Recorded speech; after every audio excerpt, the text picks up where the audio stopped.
সিলেটের পাথর রাজ্য হিসেবে পরিচিত গোয়াইনঘাট উপজেলায় বদলে যাচ্ছে চিরচেনা দৃশ্য। এই এলাকায় এবার পাথরের বদলে দেখা যাচ্ছে লাল টসটসে তরমুজ। ইতিমধ্যেই ক্ষেত থেকে তরমুজ তুলে বিক্রি শুরু করেছেন কৃষকরা। স্থানীয় বাজার ছাড়িয়ে সিলেট হয়ে সারা দেশে যাচ্ছে এসব তরমুজ। গতবারের তুলনায় এবার ফলন ভালো হওয়ায় পাথর খ্যাত রাজ্যে এখন কৃষকের মুখে শুধু হাসির ঝিলিক। এখন বালু পাথরের দিকে মারি খাইছি, খোয়ারিও নেই, কিচ্ছু নাই। মানুষ কিবা বিদেশ গিয়া 4 লাখ টাকা খরচ করি মাসে 15,000 রুজি করতায় না। ওই যে আমি কেন যে জায়গাতে আমি আমার 50 বিঘা আছে, প্রায় 20 থেকে 25 জন লোক প্রতিদিন কাজ করে, তারাও তো তারা ফ্যাট বাঁচাইতেছে, তারার জীবিকা নির্ভর করে এই কাজের উপরে। এখন আমরাও তো এইরকম আরো অনেক উদ্যুক্ত হইতো যদি সরকার থেকে সুযোগ সুবিধা আরো ভালো হইতো। অনেক খুশ ভাই, অনেক খুশ। আল্লাহর কাছে লাখ শুক্রিয়া। আল্লাহ তালায় বাগানো আমরা খৈর বরকত দান করতা, মালও বেশি হয়েছে। ইনশাল্লাহ ভালো দামে মাল বেচতেও পারলাম। জাফলং, বিছানাকান্দি, মায়াবী ঝর্ণা আর পাথরের জন্য পরিচিত গোয়াইনঘাট উপজেলা। দীর্ঘদিন ধরে এখানকার মানুষের জীবন জড়িয়েছিল বালু পাথরের সঙ্গে। সময় বদলেছে দৃশ্যপট। পাথরের জমিতেই এখন ফলছে নানা সবুজ ফসল। একসময়ের বালু পাথরের শ্রমিকরাই আজ সফল কৃষক। অনুকূল আবহাওয়া ও কৃষি দপ্তরের পরামর্শে ফলন হয়েছে প্রত্যাশার চেয়েও বেশি। কৃষকদের নিবিড় পরিচর্যায় প্রতিটি তরমুজই হয়ে উঠেছে রসালো ও সুমিষ্ট। আমরা তো প্রায় বিভিন্ন ডিস্ট্রিক্ট থেকে তরমুজ কিনি।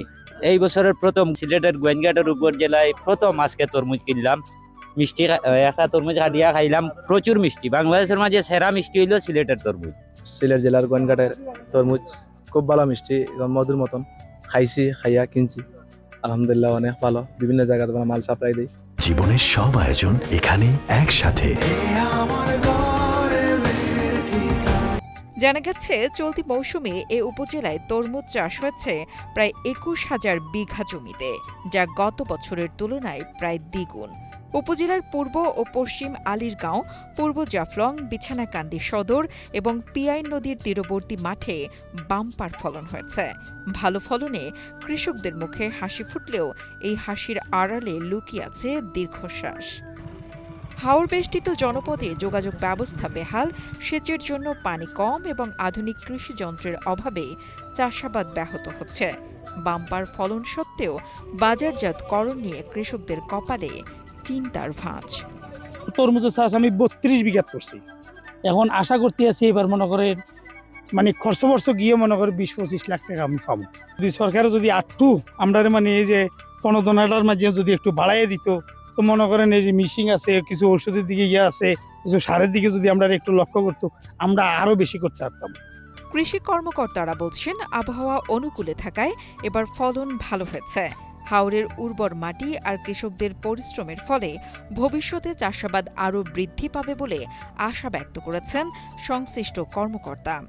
এই বছর আমরা 925 হেক্টর জমিতে এই তরমুজের আবাদ হয়েছে, যেটি গতবার ছিল মাত্র 465 হেক্টর। প্রায় দ্বিগুণের মতো এরিয়া বৃদ্ধি পেয়েছে। যে এই যে তরমুজের আবাদটা বৃদ্ধি পাচ্ছে, তার কারণটা হচ্ছে এই তরমুজটা হচ্ছে আগাম তরমুজ। কারণ এখন থেকে এটা বাজারে উত্তোলন শুরু হচ্ছে এবং ফেব্রুয়ারির লাস্ট পর্যন্ত কিন্তু আমাদের তরমুজটা চলবে। এতে করে দেখা যায় তরমুজের দামটা কৃষক পর্যায়ে ভালো থাকে। আগামী সিজনে এই তরমুজের আবারটা আরো বেশি বৃদ্ধি পাবে, কারণ গোয়াইনঘাটের যে মাটিগুলো, হাওরের যে মাটিগুলো, এগুলো কিন্তু আসলে তরমুজ চাষের জন্য উপযোগী এবং কৃষকরা এটা থেকে লাভ পাচ্ছে। অনাবাদি জমিতে তরমুজের বাম্পার ফলন প্রমাণ করেছে সঠিক পরামর্শ ও কঠোর পরিশ্রমে পাথুরে মাটিতেও সোনা ফলানো সম্ভব।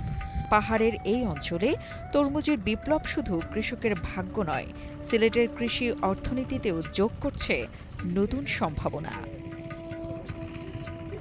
কবির আহমদের পাঠানো তথ্য ও ভিডিও চিত্রে ডেস্ক রিপোর্ট, কালের কণ্ঠ।